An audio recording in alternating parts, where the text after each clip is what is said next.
শ্রদ্ধেয় নীরেন্দ্রনাথ চক্রবর্তীর জন্মশতবর্ষে আমার বিনম্র নিবেদন তারই লেখা একটি কবিতা বাতাসি। বাতাসি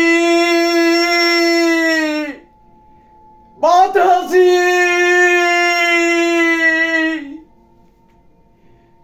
লোকটা ভয়ঙ্কর চেঁচাতে চেঁচাতে গুমটির পিছন দিকে ছুটে গেল।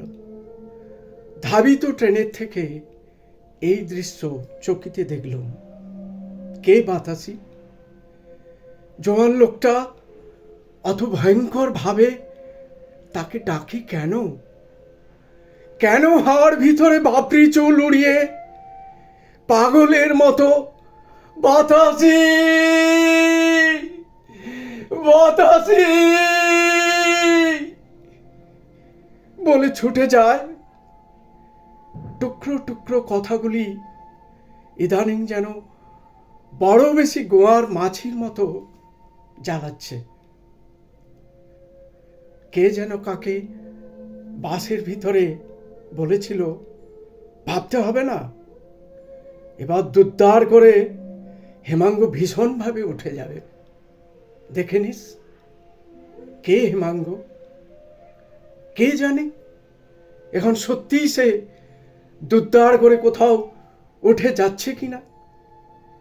কিংবা সেই ছেলেটা যে ট্রাম স্টপে দাঁড়িয়ে পাশের মেয়েটিকে অদ্ভুত কঠিন স্বরে বলেছিল, চুপ করো, নাহলে আমি সেই রকম শাস্তি দেব।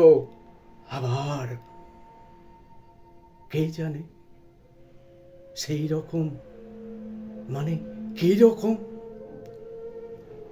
আমি ভেবে যাচ্ছি, ক্রমাগত ভেবে যাচ্ছি।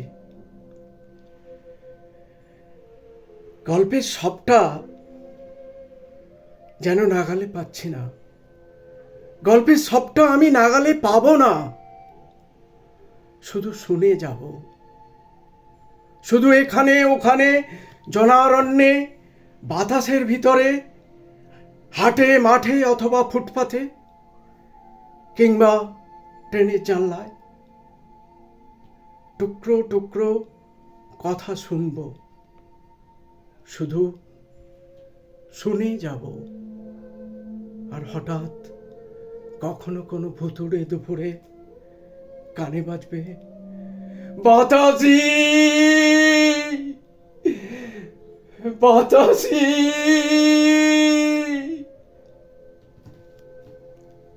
নমস্কার।